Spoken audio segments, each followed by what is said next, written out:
Hello, water signs, Cancer, Pisces, Scorpio. Thanks so much for tuning into my channel. Welcome. This is going to be a reading looking at the future of your current connection. So we'll see what the cards can reveal with some overall energy advice, and then we'll lay out a few more cards to see what this future could look like with this person and in this connection. So if you are a Cancer, Pisces, Scorpio, this reading can be for you. If you have a heavy Cancer, Pisces, Scorpio placement in your natal birth chart, then absolutely this reading can also be applicable, and also to the cross watchers watching as well. So let's jump into it, water signs, and see what's the overall energy, the future of this connection for water signs. Okay, you have the Three of Wands, but it's actually reversed. Now, the Three of Wands is a card of movement. It is known upright. It's a card of taking chances. It is.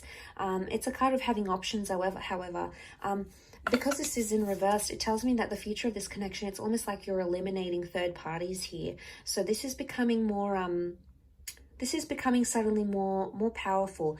I love that we see these two rings intertwined here, because it's like you and this person coming together, and it almost looks like this infinity symbol here. So I feel for a lot of you, you're making your person the priority, or this person is making you their priority. There could be engagements or marriages coming up in this connection as well, so that's very exciting. But I feel like with the Three of Wands, you're planning more, or you're looking more to the immediate or near future rather than the distant future, and that's okay. There may be a message here that you need to focus more on the nearer future rather than thinking too far ahead. I mean, it's all well and good if you want to get carried away with those plans and thoughts and fantasies, but I think a message here exists for you that, you need to focus more on the immediate future with this person. But I feel like you're very linked to this person and you're very intertwined. And I feel like this is something about priorities. You're either working through your priorities with this person, or you're going to have new priorities together. So there's a shift in priority, I feel, possibly with a fire sign. Let's see what's coming up more in the cards. What's the future of this connection?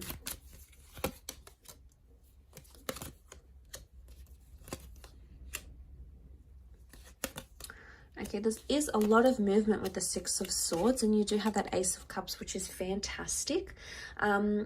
I really feel like you're in for a new chapter. Now, the Ace of Cups can rule traditional marriages, engagements, coming together, moving in, any sort of milestone around love.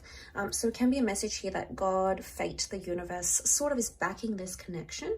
And I also feel like it's going to be something you want to do, Cancer sign, Cancer, Pisces, Scorpio. Why? Because you have the Ace of Cups, okay? And this really indicates that this is the water sign, which is you, that wants to make these things happen, okay? It's going to be your doing, your initiative. You're sort of going to invite it into your life. But I feel like a lot of you might be eliminating other options. And suddenly this connection is like, wow, it's really being cemented cemented for you. The Queen of Cups, okay, there's a lot of love, someone falling very deeply for you, you falling for them. It could also be a mutual love that's taking place. The future of this connection, there's real love with pure feelings and pure intentions. I feel with the Empress, there can be news of fertility or children here, because it's also come up in the cards. That may be something you may share with this person eventually. But the Six of Swords, okay, we see the boat. The boat is protection. So I'm getting a sense that you're going to be more protective over each other.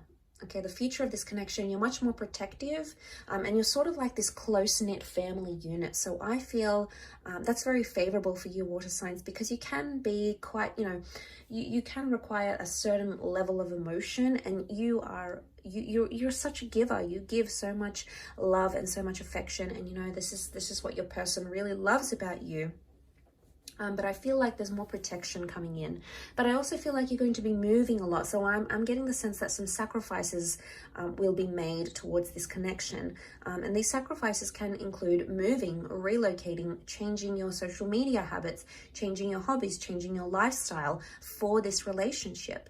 I don't get a vibe that you're completely compromising everything and it's just all for this person. I get that it's a healthy balance of eliminating some things that may cause trouble in this relationship. And it sort of ties in very much to that overall energy. You know, you're eliminating options, you're eliminating things that can go wrong, you're eliminating communication with exes maybe, you're eliminating cheating habits, wandering eye habits, you know, any sort of activity that makes your person feel like an option or it makes you feel like an option. I feel like the promise to eliminate that and work through it appears fantastic. And we see a lot of growth. You know, look at that Empress. She rules growth.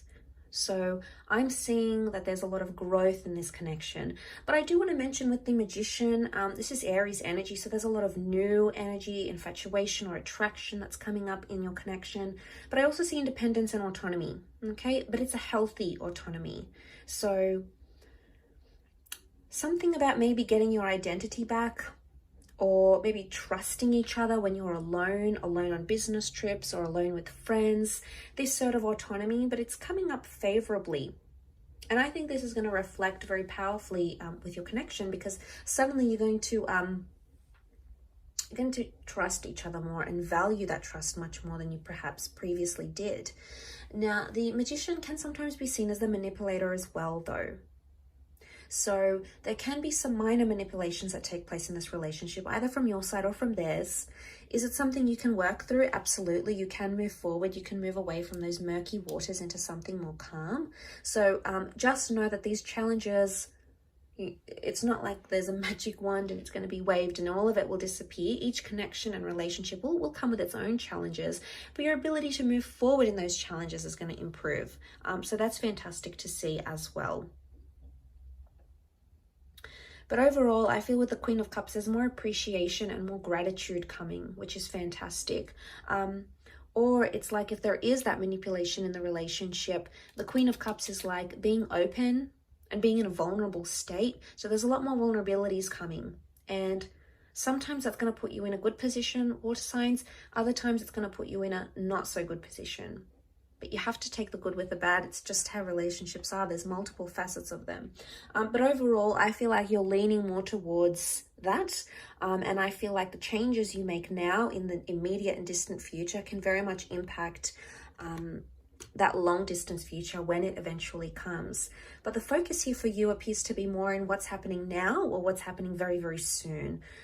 Because essentially, you know, we are building our futures. We are living our futures, and the present becomes the future. So I think just remember that with the actions, with the conversations you're having, with behavioral patterns, because essentially you are creating that future currently with this person. I'll leave it at that though. So thank you again so much for watching. Absolutely appreciate it. And I hope to be in touch very soon. Don't forget to subscribe, and ciao for now.